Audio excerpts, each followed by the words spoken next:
Hello everyone, and this is just really a recording of the lecture today. I'll sort of go through the slides as best I can. They're not my slides. I've actually been, from a previous lecturer, I've actually been provided with the slides and with some recordings as well.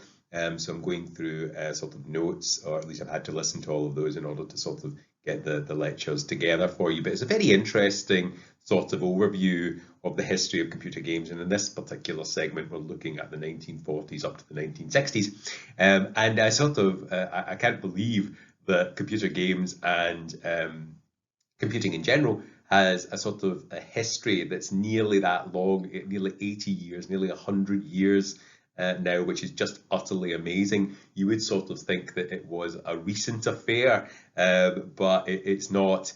And even serious games, for example, originated in the 1970s, so they have a sort of 50-year span, and that is just incredible to think that time passes so quickly. Before we know it, we'll have holodecks and Star Trek.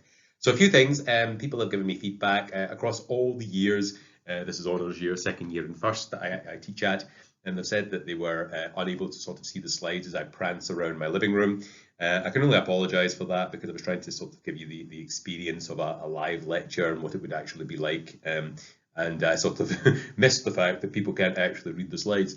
So it's good to have that level of feedback. So we're adjusting that now, and the rest of the lectures will simply be me sitting here with a little bobbing head.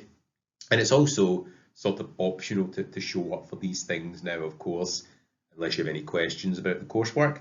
So essentially, this is for people that have to work or potentially miss it or whatever. And it really has no bearing on your coursework whatsoever, this history of computer games, but it is very interesting. And those that forget the past are doomed to repeat it. So it's important to actually know where all of these things come from. I would say that knowledge is always important. But anyway, these particular lectures I'll go through, I've got some notes and everything on it, and hopefully you enjoy it. So the first, the lecture is actually called Let's Play. That's what the lecturer called it. And the point is that computing is great for games, but really in the early days it was the other way around. And games were really, really great for computing and driving that forward. And games were a very, very big help. So particularly when we're starting in the 1940s, it is a bit of a surprise that games and computing or computers at all sort of started in the 1940s, and that was more or less to do with the effort in the Second World War. The beginnings of these things always sort of started with military research and contributing towards the war efforts, I would have said. And this is one of the first, this is probably one of the first examples, and it was incredibly famous, the ENIAC, the electronic numeric integrator and calculator computer, or whatever it was called. And it's probably one of the first examples, and it was famous because it was really the first programmable computer. There were machines before that would possibly come under the category of computer, but this one was the first programmable one.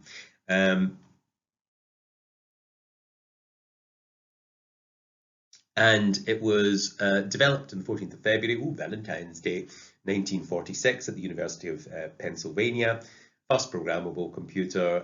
At the time, it took 3 years to actually assemble and build through all these components, funded by the military. Some massive surprise there.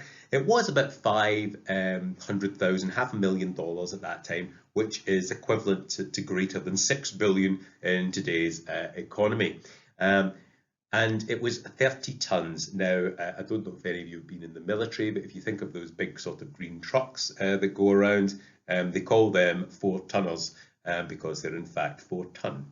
And when you think that a computer that really does a minimalistic amount of tasks, or any tasks at all, a few tasks, is 30 tons and 63 square meters of floor space, that's actually quite remarkable. And of course, everything has gone towards the tiny. And now it will probably not even surprise you to know that all the sort of material, the technology and the memory, etc., that took people to the moon is now completely and utterly dwarfed in terms of advancement with what you actually sort of hold in your hand in a mobile phone. When word got out about it, there was a great amount of press coverage about it, and they were really attempting to develop what we consider to be artificial intelligence at this time, sort of like Star Trek, I suppose, and they called it a great brain. And that's just the typical sort of media and press for you. And I've got to say, from a few sort of personal stories, I have never ever really liked the press because they twist absolutely everything that you say. They report things incorrectly. It's entirely inaccurate. I would say Denzel Washington came up with one of the best quotes that I've ever heard about the media today. If you don't watch the news, you're uninformed, and if you watch it, you're misinformed. And that is exactly true. I've only had a few brushes with the press in my time. And one of them was actually in the Ayrshire Post. I wrote a letter of complaint into the Ayrshire Post, and it was sad beyond belief because someone had taken a photograph at this Halloween party, and it was actually a banana man next to a skeleton. And underneath it, they said, "The Dark Knight meets a skeleton." And I wrote in and said, well, it's not the Dark Knight, it's Banana Man. The Dark Knight is in fact Batman. How you can confuse someone who's dressed in yellow and blue with the Dark Knight is quite beyond me. And then they wrote back, it's the first time I've actually sort of used my title, yours sincerely, Dr. Haney. And they wrote back to me saying, oh, we're under massive pressure, you know, in order to get issues out. And you're going, massive pressure? You don't know the difference between Banana Man and Batman? That is massive pressure. And then this other scenario where we were down at Press Week. It was the Nats competition, and that was developing a serious game for air traffic controllers. So we were down at the Prestwick Airport, and it was rather not a large competition, but it did get quite a bit of press coverage. And someone came from the Paisley Express to cover the story. And during the course of that 5-minute interview, they came back and they reported to the Paisley Express. It's there and it's all written that Dr. Paul Keir was the head of computer games development, and he's not. He's the head of computer games technology. I'm the head of computer games development. And one of the students was in fact a lecturer. So he said, lecturer Peter, and he's not the lecturer. He is in fact the student. So they messed up 2 facts right away, and you're going, this was a 5-minute story, so you can only imagine the amount of mistakes that they actually make when it's something that's actually quite a complicated story. But anyway, never mind.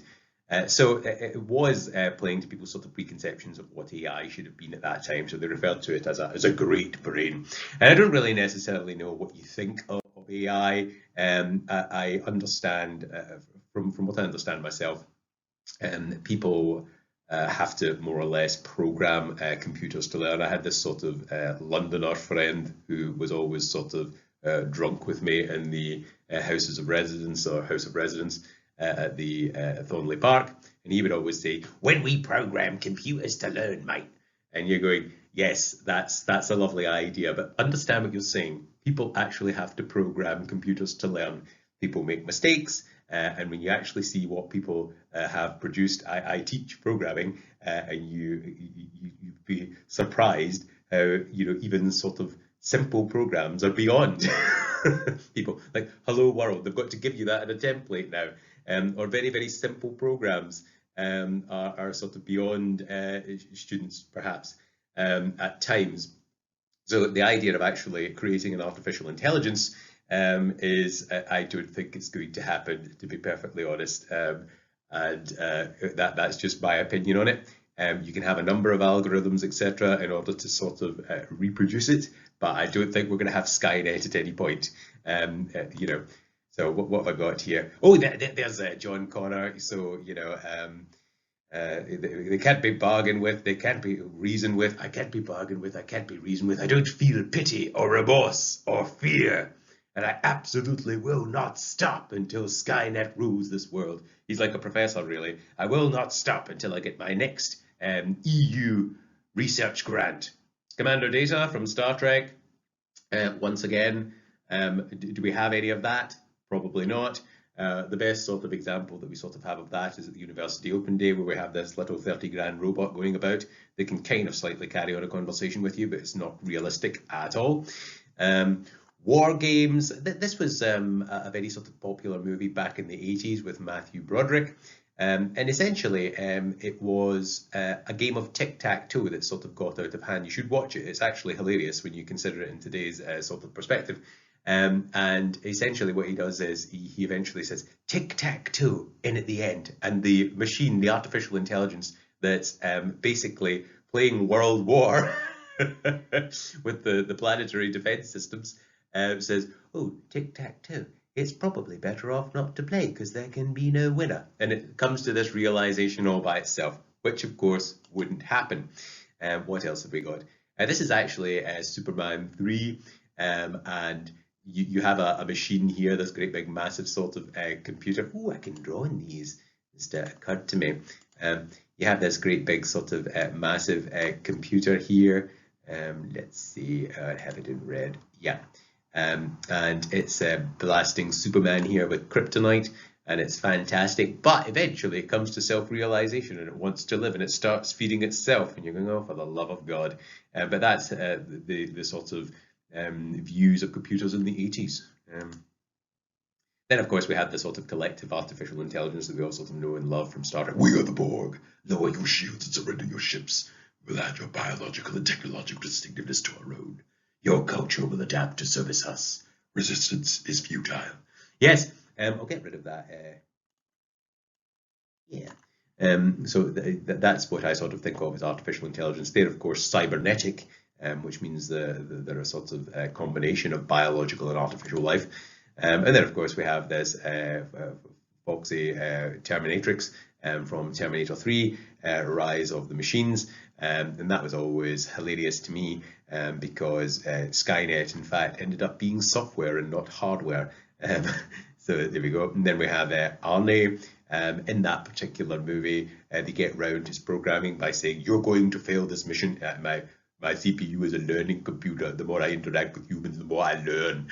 And you're going, yes, of course. And I can outgrow my programming. Doubt it. Doubt anything can outgrow its programming. It's a set of directives. We even have things like RoboCop. And essentially, when you look at a movie like RoboCop, it just seems to be 4 sets of directives: protect the public, you know, all that sort of thing, maintain the law. And you're going, how do you actually decompose that into a set of workable directives? It's just text appearing on a screen. It's a lovely idea, but I'm not entirely certain. Skynet, it starts to learn at a geometric rate, and then all of a sudden it becomes self-aware, according to Arnie. Yes, so I'm not really convinced by artificial intelligence. I don't know how you feel about it. You could be very, very up on the subject and very, very positive towards it. But for the moment, what do we have? We have those doors on Star Trek. We've got them now, and they barely work when you're approaching a supermarket, if you can get into a supermarket in this day and age. And then the other thing is, what do we have? We have self-driving cars, perhaps, and they run over someone every now and again, and then they get sort of called back in. What else do we have? I suppose the sort of best sort of thing to artificial intelligence. I mean, computing has advanced in leaps and bounds, and it's very, very surprising now. I went into Morrison's on Friday, and it recognised that someone had bought petrol with my used car from 2013 from the CCTV footage. So that's really what it's about. The artificial intelligence is trying to get as much money out of you as possible. The research all goes into trying to get your number plate either by the cops to show that you've been speeding or you've in fact not paid for some petrol. Anyway, never mind. Okay, so moving on. 2 of the sort of foremost figures associated with this are Alan Turing, who worked in Oxford and was seconded onto Bletchley Park, where he met Claude Shannon, and the two of them were working on cracking the Enigma codes in the Second World War. Now, the Enigma codes were transmitted by the Germans. They transmitted messages. They tended to last for a day and were incredibly complicated. They used machines, and therefore it was very difficult to find out what was happening. However, what they felt was if they could crack one and just really get one, then that would lead them on to what was happening the next day, as everything sort of followed on one day from another. They did eventually succeed, and let's have a look at them. Here we go. They did eventually succeed, and they managed to. They are credited with, saving many lives and credited with shortening the war by many years in terms of cracking the Enigma code without letting on that they had in fact done it. However, they were very interested in creating a computer in general, in using machines to help with and talked about the code and hardware involved. And the goal was to create a chess computer that could, in fact, defeat a grandmaster. And once they could get a machine that could do that, then that was everything that they really wanted. So the early sort of days of the war efforts, tic-tac-toe, checkers, chess, it's all about programmable sorts of permutations. And if you can predict all of those permutations, then of course you can win a war. At least that was the sort of thought back then. And of course we know now that wars are far, far, far more complicated than you can possibly imagine. It's a bit like that sort of Blackadder sort of thing, where the idea was to have in the World War I, the idea was to have two vast opposing armies, each acting as the other's deterrent. Well, this is sort of a war, sir. Yes, that is right. There was one tiny flaw in the plan. What was that? It was bollocks. And of course, the wars are far, far, far more complicated than a game of chess, far more complicated than tic-tac-toe. But that was the sort of idea back then. If you could predict every possible permutation in a game of chess, a game of checkers, a game of tic-tac-toe, then you could more or less predict an enemy and win a war.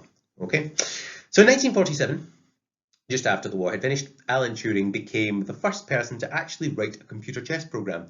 But the only problem was that his program was way too complex to run on even the most imaginable sort of hardware at that time, and he didn't manage. In fact, it took him until 1952 before he could even test it, and even then, he couldn't get it to run on any computer, because even by that time, the hardware had still not caught up with his thinking. So he was a genius, of course.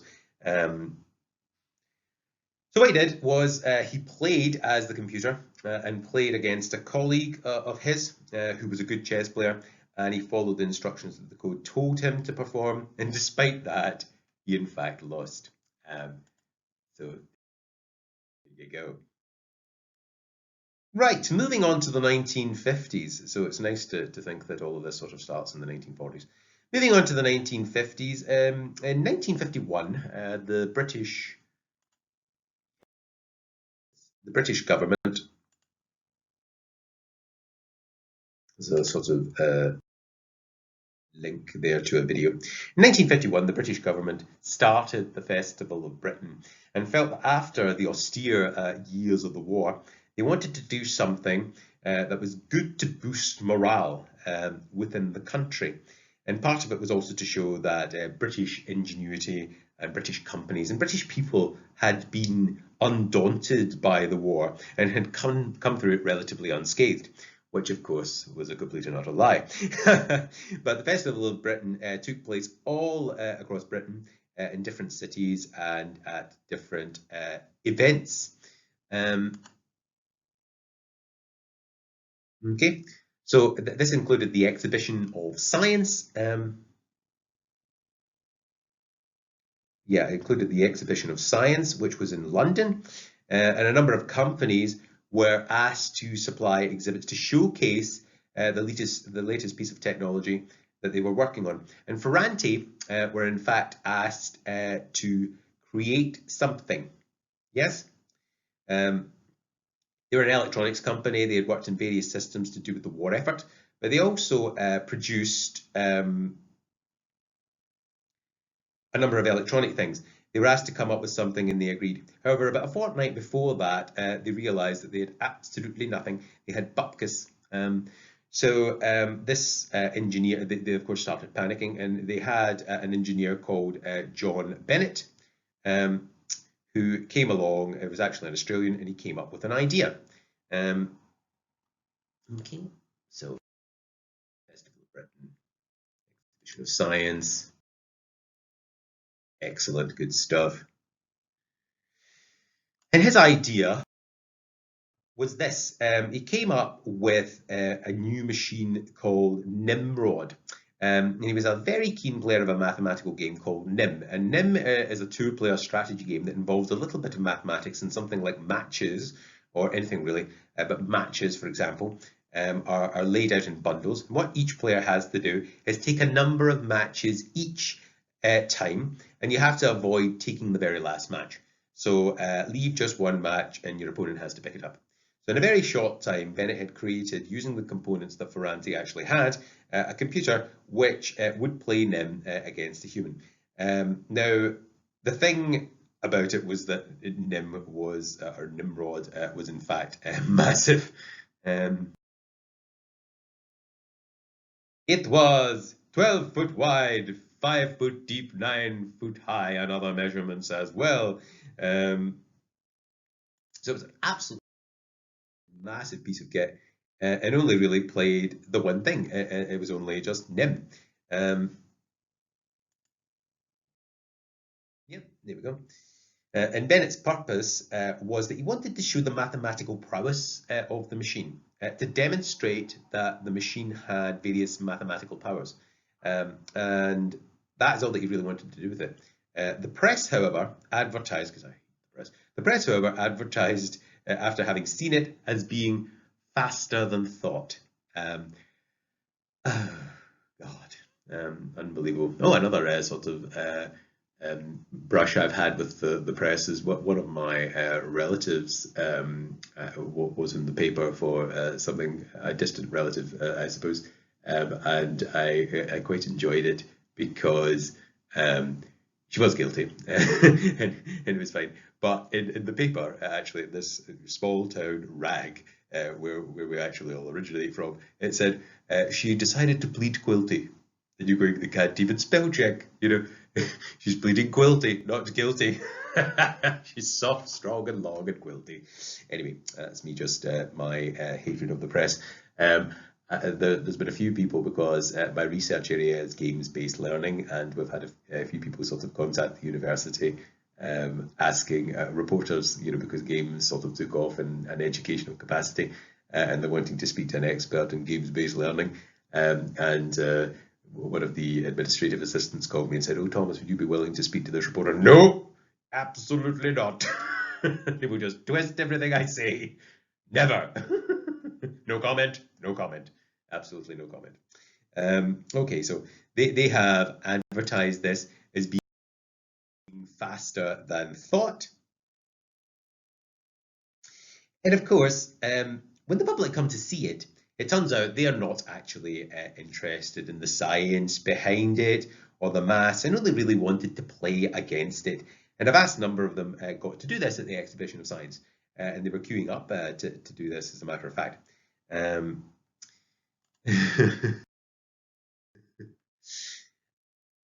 The German economics minister plays against Nimrod and actually loses spectacularly. That was quite funny, and in sort of typical style, and only really after a year it was dismantled. You know, it's a beaten me. The German economics minister, the German of all Germans, I'm into economics, and it's beaten me, and now I will dismantle it. So dismantled it. Ferranti take the components that they had used to build it and use them on what they consider to be more serious purposes. So all of these things, I mean, it seems like quite a odd scenario where all of these electronic components, because everything was transistor to transistor logic at that time, and all circuitry, they actually had to sort of recycle these things. And what they did was they take it apart and, you know, use it for other purposes, serious purposes. But the point is that although the games are not seen as an end in themselves, although this is how the public view them, for scientists it's just a tool to see what the technology can in fact do. And that's something to bear in mind. So the next sort of major hardware movement is EDSAC. So electronic delay storage automatic calculator. Um, so let's see. Completed in England just after the war, and the big movement forward. Sorry, we seem to be back into the 40s again. We're completed in England just after the war, and the big sort of movement forward was that it was the first machine that had anything even remotely resembling RAM. And it was built by Professor Maurice Wilkes, who was the head of science at Cambridge University. Wilkes had been a tutor of John Bennett, who was the Australian engineer who worked for Ferranti, who had gotten them out of a hole and created Nimrod. And Wilkes also tutored another guy doing his PhD called Alexander Douglas. And he wanted to create a program which would play noughts and crosses. Evexo. Oxo.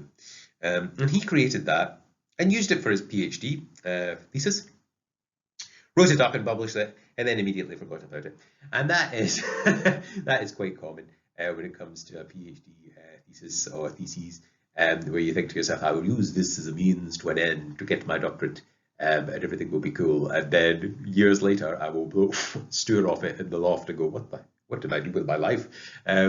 My doctorate, well, it's sort of printed everywhere electronically, but I got a nice copy printed 10 years ago in 2010, and the little boy next door came in. I think he was only 3 or 4 or 5 at the time, and he was actually, he put the thesis down. It was a lovely big bound thesis. He put the thesis down and he's jumping on it.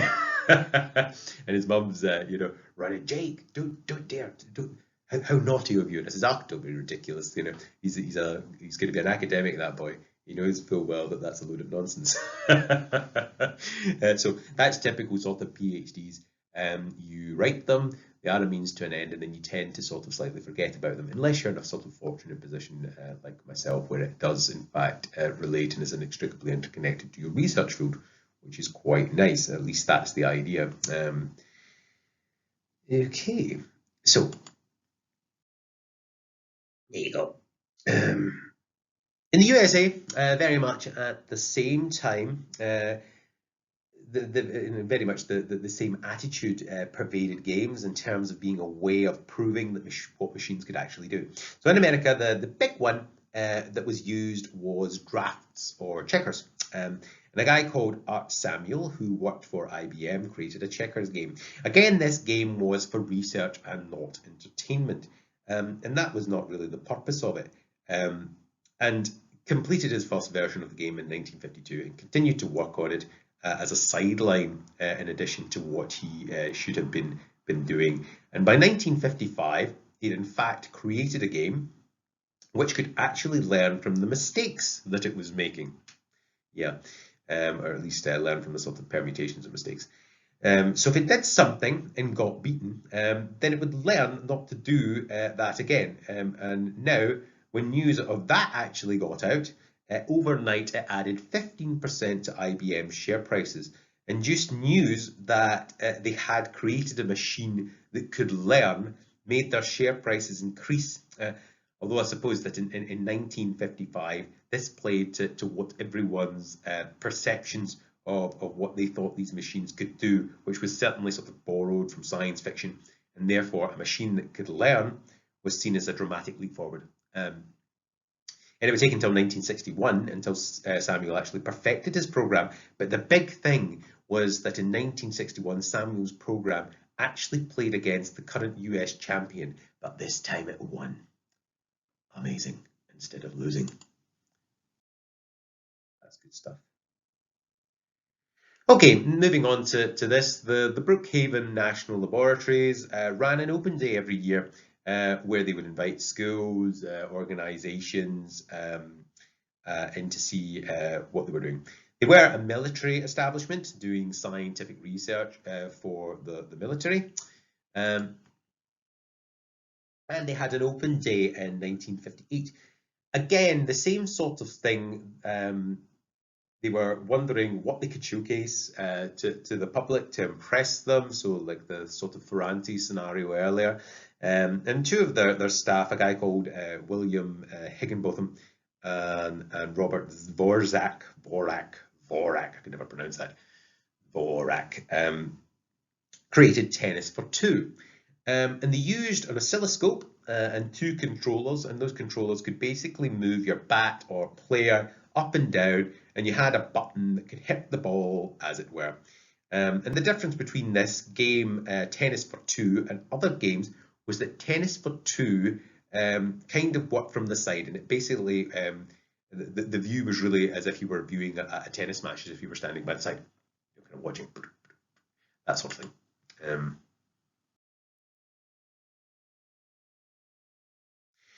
And it caused a total stir, particularly with high school kids, as it wasn't that they were impressed by the mathematics behind it, but they wanted to play it.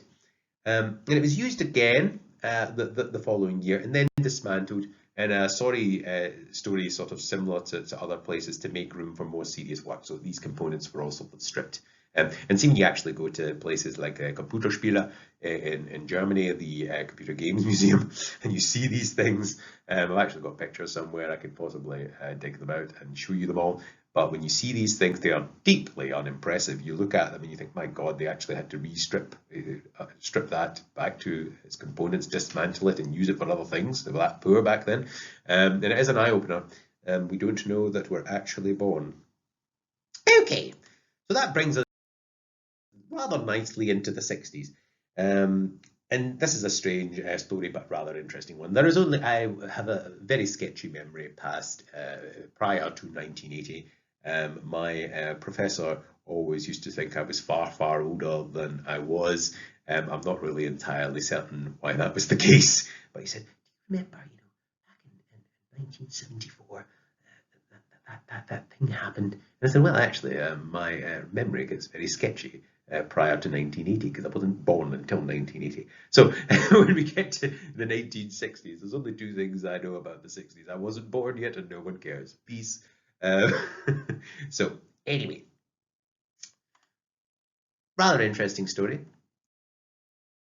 The tech model at MIT, there was a student club that built elaborate railroad models using the sort of latest electronic circuitry, so that they would route the railroad as they wished, and they were the tech model railroad club of MIT. You probably, if you're a fan of the Big Bang Theory or something like that, you've probably seen how Sheldon Cooper likes to sort of play with trains, so they sort of borrowed all of that.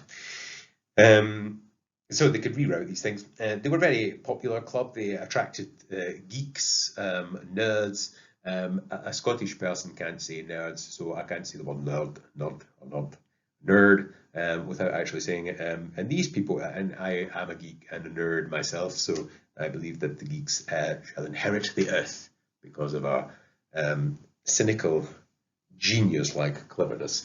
However, so I don't mean that in an offensive way. These people were, of course, interested in sci-fi as well, and when they weren't playing with their train sets, they were reading sci-fi books. Many of them were studying subjects touching on fledgling computing, but the fact is that they had a very fun and frivolous attitude towards computing. And trust me, people, you've got to find the fun in life, otherwise it will drive you crazy. So one of the students called Robert Wagner used a $3 million TXO computer that MIT had and used it to create a calculator. He actually called it the expensive desk calculator and put it in as his project. And actually at that particular point, and this is why I would never give anyone a 0 for submitting anything, because you might find yourself going down in the history books because it's being a bit awful. And then that's you immortalized forever. A professor gave him a 0 as punishment for being so frivolous. So basically using their expensive computer to create something that would cost a few dollars. So you're like, find the fun, professor. So I would never really sort of give anyone a 0 because of that particular example in computing history. Okay, they were, they were completely undaunted by this and created a number of things, including a star simulation, a sort of planetarium, which they called the most expensive planetarium, and it was all fun, really. MIT was going to install a new computer, and it was the most up-to-date thing at the time, and they called it the PDP-1, and it cost $120,000 at that particular time, which was a phenomenal amount of money at that time, as you can imagine. And as they were installing it, the Tech Model Railroad Club were having meetings to decide how best to use it for fun and frivolous purposes. So they decided on a game eventually, and they called it Space War.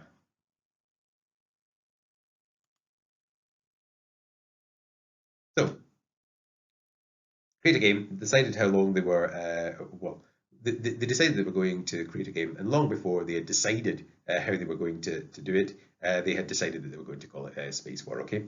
And the thing about this is that it was probably the first time in 1961 that a game was actually created for a computer simply to play a game. They weren't attempting to prove anything with it and flying in the face of their professors.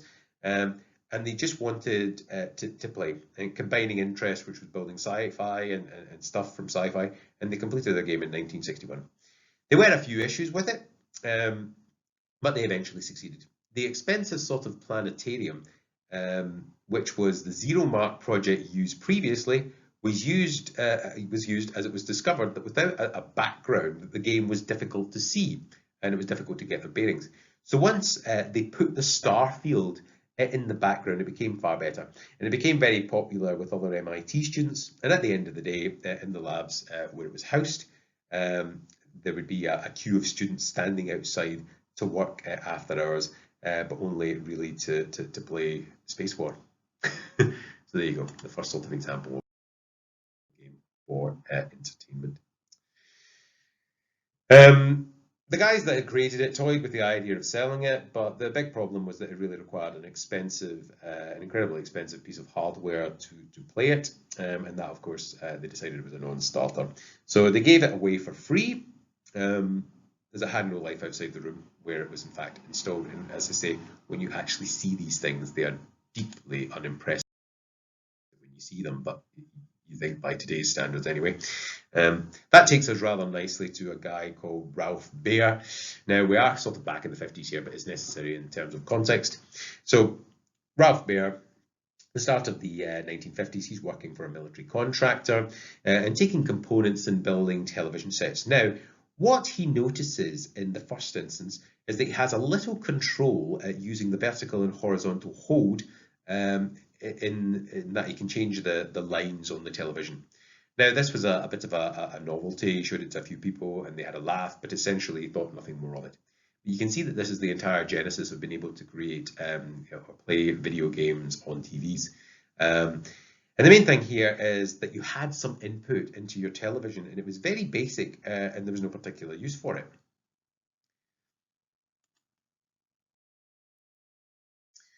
By 1966, 15 years later, Baer, who was a little aware of the games that were sort of being developed at universities at that particular point, he wasn't particularly involved in games, but he did know that games had been used to sort of test computers. And he knew that games could be played in these big expensive computers, and actually he was waiting on a bus, and he was in Manhattan, had been at a conference, and he had a brainwave and thought, imagine what would happen if you could play games on your television set. He had seen how oscilloscopes could be used to make games a bit more visual, and he remembered what had happened to him 15 years ago, and this idea of having some minimal control over what you were seeing on the screen. Then he thought, would it be possible to create a game that could be played on a television screen? And of course, the problem was the company he was working for were very much a serious company, and it was military stuff they were creating. And although he thought it was a great idea, getting the time and the space to do it would have been sort of highly problematic. So essentially, under the nose of his bosses, he decided to devote some time to it and resources to it, and gave it a code name which he thought might not actually turn any heads, and he called it Channel LP. But LP stood for let's play. And he was hoping that his bosses wouldn't be able to work that one out. So let's play. So essentially, commandeered a room above where he was working, acquired a technician, as we all do, that was sort of like-minded. And over a year, they had a working machine that could control the screen and a prototype of a game. And it was a sort of ping pong game. Amazing. So after a decade of the games being merely a vehicle for testing computers, the tech model Railroad Club, Ralph Baer, and others began sort of playing games which were meant to be enjoyed for their own sake more than anything else. Okay, so in the 60s, point to sort of recap. In 1946, about 0.05%, so half a percentage of households had a TV. And then in the 1950s, 9% of households had a TV. If you actually watch Back to the Future, they make a sort of big thing about this in the 50s. Oh, Dad, we got a TV? Yeah, we're going to watch the TV. We're going to wheel it into the dining room and watch it. Actually, I mean, when I sort of consider what happens now with television, we have almost too much choice. And when I was sort of younger, it was always, gather round with the family and watch a very, very nice Christmas movie that we've all sort of picked and all sort of enjoyed. And nowadays, that sort of ruins everything for everyone because we all go to separate corners of the house and we say, well, I'm interested in this, I'm interested in that, I've got my iPad, you've got your TV, you've got your tablet, whatever, and your laptop, so enjoy, see you next Christmas. That sort of thing. So it has sort of slightly advancement of technology has sort of slightly it's brought us together in a sort of contrived textual sort of way, but in some ways it's sort of driven us apart in terms of being social and carrying out conversations with each other. Anyway, that's just my opinion. By 1959, 90% of households had a TV. So there we go. And that's what a television used to look like, people. Those are two eager little boys probably gathering round to watch the Lone Ranger. You remember this cartoon character, not small mouse, Superman-like powers, operatic voice, here I come to save the day, with Mighty Mouse, I seem to remember. And that's what a sort of television used to look like. Now, in 1947, the Dumont TV network in America pioneered a sort of TV games by supplying customers with a simple device, allowing players to fire a missile at a target, such as an airplane, which was stuck onto the screen manually. So they stuck it on there, and then when you actually fired a missile, if it were in fact to hit, you then got to press a button to make an explosion sort of happen and say, oh, I hit it. And it didn't catch on, obviously, because it was completely and utterly wrong and it lacked interactivity. And the very idea that you had to use such imagination was probably a bit sort of, a stopping point. That takes us to a guy called Bill Pitts, and we're just going to sort of do a quick overview of this, and then we'll cover this in the next lecture. He was a student at Stanford University, poor attendance at lectures, pretty much like most people. Instead, it was rather a sort of interesting story. He used the Stanford underground tunnels to explore and illegally enter campus buildings. So that's probably the first documented case of whack-a-mole. So he sort of done that. And he discovers the Stanford Artificial Intelligence Project, which was a PDP-6 computer with 20 terminals attached to it. He had a little bit of computing experience, so he actually manages to persuade the head of the project to allow him access to the project out of hours. At that particular time, he abandons classes completely. And every single night, he would go in at 8 p.m. And work until 7 a.m. in the morning in the lab every night. And his dad warns him that he's becoming a computer, I can't say that word, a computer bum. I can't say that word. I've just said it. But anyway, his dad warns him that he's becoming that. These things were even incredibly addictive back in the 1960s. But obviously, this guy had a good story. He meets Art Samuel. Samuel had left IBM to lecture at Stanford University. They works with Samuel on the checkers game, works on the checkers game, and works on software to create music that later on becomes the basis of Yamaha keyboards. Works with students connecting cameras and robotic arms to computers as well. Let's see, I'm trying to sort of follow these.